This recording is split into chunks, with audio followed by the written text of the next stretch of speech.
সংখ্যালঘুদের উপর ক্রমশ অত্যাচার বদ্ধভূমিতে পরিণত হয়েছে বাংলাদেশ এবং শঙ্কিত সংখ্যালঘুরা।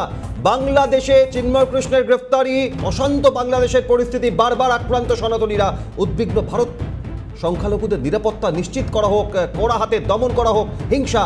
বিবৃতি দিয়ে জানায় ভারতের বিদেশ মন্ত্রক। অন্যদিকে বাংলাদেশের রাতভর বিক্ষোভ, প্রতিবাদ, উত্তাল পরিস্থিতি চিন্ময় কৃষ্ণ প্রভুকে গ্রেফতারির প্রতিবাদে। সব মিলিয়ে বাংলাদেশের এই পরিস্থিতিতে ভারত সরকার জিরো টলারেন্স দেখাচ্ছে। বাংলাদেশের কি অবস্থা, গ্রাউন্ড জিরোর পরিস্থিতি কি? জিরো আওয়ারে আমাদের সঙ্গে এই মুহূর্তে রয়েছেন চিফ রিপোর্টার সত্যজিৎ মুখোপাধ্যায়। সরাসরি চলে যাবো সত্যজিতের কাছে।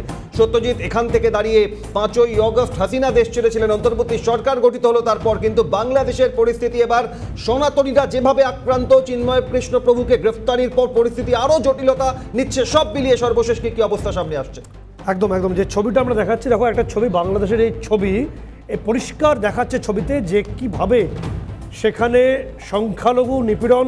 এবং যে ছবি আমরা পরিষ্কারভাবে এক্সক্লুসিভ হতে দেখাচ্ছি, যে সাইফুল ইসলাম যে আইনজীবী, তাকে মারার আগে যে অজ্ঞাত পরিচয়, অর্থাৎ নির্দিষ্টভাবে তো ইসকনের ঘাড়ে দোষ চাপিয়ে দিয়েছে বাংলাদেশ সরকার, কিন্তু অস্ত্র হাতে দেখা যাচ্ছে সেখানে অজ্ঞাত পরিচয় লোকজন। তারা কারা? তারা ইসকনের লোক নয়।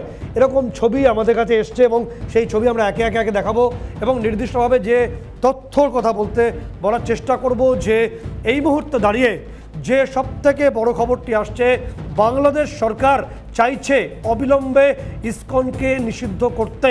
সে দেশের অ্যাটর্নি জেনারেল আসাদুজ্জামান কিছু আগেই একটা প্রেস কনফারেন্স করে এই তথ্য জানিয়েছে এবং তথ্যের মধ্যে এসছে, বলে রাখি, যে এই ইসকন কারা, এরা কোথা থেকে এসছে, এদের ক্যারেক্টার কী। তো উত্তরে অ্যাটর্নি জেনারেল বলেছেন যে এরা ধর্মীয় মৌলবাদী সংগঠন। বাংলাদেশের অ্যাটর্নি জেনারেল আসাদুজ্জামান বলেছেন যে ইসকন হলো ধর্মীয় মৌলবাদী সংগঠন। একটু বলে নেওয়া প্রয়োজন, ইসকন 1966 সাল থেকে এখনও পর্যন্ত তাদের সুনামের সঙ্গে কাজ করছে বিশ্ববন্দিত এই প্রতিষ্ঠান, এই সংস্থা, এবং তার পাশাপাশি বিশ্বের 150টি দেশে ইসকন রয়েছে। শুধুমাত্র ইউরোপে রয়েছে ইসকনের 135টি শাখা, এশিয়াতে রয়েছে 80টির উপর শাখা, আফ্রিকা আমেরিকা শয়ে শাখা। কোনো দেশ এখনও পর্যন্ত, আজকের এই প্রোগ্রাম করার সময় পর্যন্ত, পৃথিবীর কোনো দেশ ইসকনকে মৌলবাদী সংগঠন বলেনি। কোনো রিপোর্ট নেই, আন্তর্জাতিক স্তরে নেই, কোথাও নেই। এবং বাংলাদেশের যারা সরকারে রয়েছেন, মৌলবাদী সরকার বলে অনেকে মনে করেন, মোহাম্মদ ইউনুস, তিনি বলুন তো যে তার দেশের তার যে উপদেষ্টা হিজবুত তাহরি, এই হিজবুত তাহরিকে কোন দেশ নেবে? তাদের জামাতে ইসলাম কোন দেশ এই ধরনের জামাতে ইসলামের মতো কট্টরপন্থী সংগঠনকে অ্যাকসেপ্ট করবে? নাম বলতে পারবেন? পারবেন না, কারণ আপনাদের ক্ষমতাই নেই। সবথেকে বড় কথা, আপনারা যখন আরবিয়ান স্টেটসগুলোতে যান বা আরব আমির এই সমস্ত দেশে বাংলাদেশিরা পৌঁছয়, তাদের সঙ্গে যেভাবে ব্যবহার করা হয় তা কার্যত একেবারে মুখে না বলাটাই ভালো আর কি।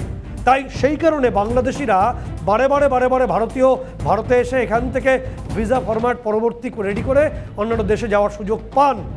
এটাই সিস্টেম। তো একটা বিশ্ববন্দিত সংস্থা ইসকন, তাকে নিষিদ্ধ করার জন্য আর কি কারণ আছে অভিক, আমরা দর্শকদের, বাংলাদেশের একজন মুক্তমনা নাগরিক, তিনি কিছু বলছেন যেটা ভাইরাল হয়েছে সোশ্যাল সাইটে, সেটা শোনানোর চেষ্টা করব দর্শকদের। একেবারে দেখুন। একটা বাংলাদেশে ইন্টারনাল ম্যাটার, কিন্তু এটা কিভাবে ইন্টারনাল ম্যাটার হইতে পারে? যখন প্যালেস্টাইন বা যখন অন্য কোনো দেশ যখন সংখ্যালঘুদের উপরে আক্রমণ করে, তখন তো ঠিকই দেখা যায় যে স্টেটমেন্ট দেয় গভর্নমেন্টরা। তাহলে কেন আমাদের বেলায় এই এক লাইনে স্টেটমেন্ট দেওয়া হয় না? এটা হইতেছে আমাদের প্রশ্ন। নরেন্দ্র মোদীর কাছে কি ডিমান্ড আছে? আমরা তো ডিমান্ড তো সবাই তো বলতেই আছি যে আমরা সাহায্য চাই, সংখ্যালঘু নির্যাতনটা যাতে থামায়, যাতে আমরা সকলে এখানে সঠিকভাবে থাকতে পারি। আমরা নির্যাতিত হইলে রাষ্ট্র আমাদের দূরে ঠেলে দেয়, আমাদের বিচারগুলা ঠিকঠাক ভাবে করে না, সেটা যাতে না করে, এরকম যদি স্টেটমেন্ট দিত তাহলেই চলতো। এটা তো প্রত্যেকটা দেশের বেলায় দিয়া থাকে। দেখো, একটা বিষয় আমি পরিষ্কারভাবে আমরা শোনানোর চেষ্টা করলাম, বাংলাদেশের নাগরিকরা কতটা, সংখ্যালঘুরা কতটা শঙ্কিত। এবার আমরা যে তথ্য বিস্ফোরকভাবে যে মুক্তমনা বাংলাদেশের নাগরিক যিনি ইসকনকে নিষিদ্ধ করার পেছনে কি প্ল্যানিং রয়েছে, যেটা সোশ্যাল সাইটে ইতিমধ্যে ভাইরাল, সেই বক্তব্য দর্শকদের শোনাবো। বাক স্বাধীনতা আছে, তাহলে বাক স্বাধীনতা নিয়ে একটু কথা বলি। বাংলাদেশে যে ইসকন আছে এদেরকে নিষিদ্ধ করার জন্য এই সরকার আপ্রাণ চেষ্টা করছে।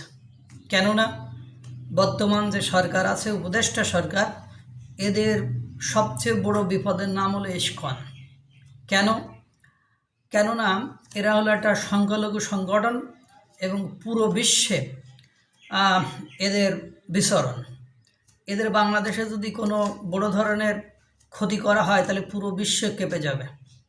এবং এরা বিশ্বের বুকে একটা পাওয়ারফুল সংগঠন। এটা শুধুমাত্র ছাত্রলীগ সংগঠন নয় যে বাংলাদেশে একটা আছে গুটি কয়েকজন বা বাংলাদেশের একটা দলের সংগঠন যে নিষিদ্ধ করলেই পার হয়ে যাবে। ইসকনকে যদি দমন না করা যায় তাহলে এ সরকার তার ভিত্তি নড়বড়ে বা যে কোনো সময় হটিয়ে যাওয়ার যে ভয়, এটা তার ভেতরে আসে।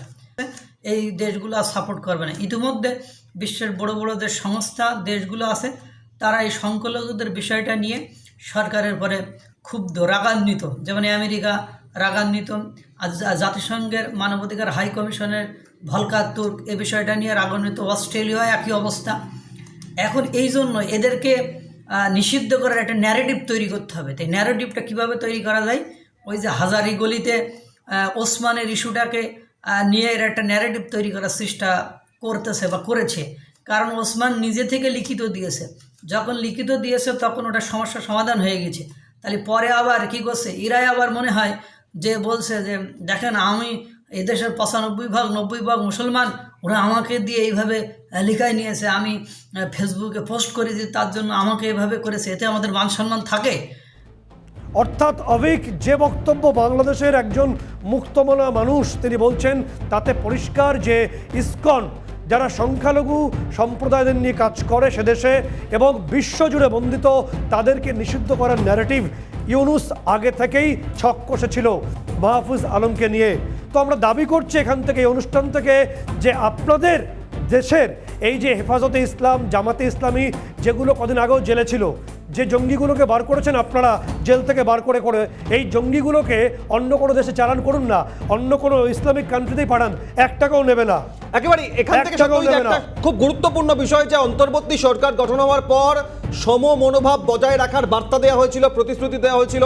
এমনকি চিন্ময় প্রভু গ্রেফতারির পরেও সেই একই কথা দাবি করছে। কিন্তু ইসকন একটি ধর্মীয় মৌলবাদী সংগঠন, বাংলাদেশ সুপ্রিম কোর্টকে অ্যাটর্নি জেনারেল অফিসিয়ালি বলছেন ইসকনকে নিষিদ্ধ করার দাবি করছে। এবং এই মৌলবাদী চক্রান্ত সব মিলিয়ে দীর্ঘদিন ধরে বাংলাদেশে অন্তর্বর্তী সরকার গঠন হওয়ার পর তাদের অভিসন্ধি, তাদের ভাবনা চিন্তা ক্রমশ প্রকাশ্যে আসছে। কিন্তু ইসকনের উপর এই হামলা, সনাতনীদের ওপর আক্রমণ, এভাবে সংখ্যালঘুরা নিপীড়িত, সেখানে আখেরে মূল ফোকাস, লক্ষ্যটা এই মুহূর্তে দাঁড়িয়ে কোন দিকে যাচ্ছে? দেখো, নির্দিষ্টভাবে মূল ফোকাসই হলো যে কোনো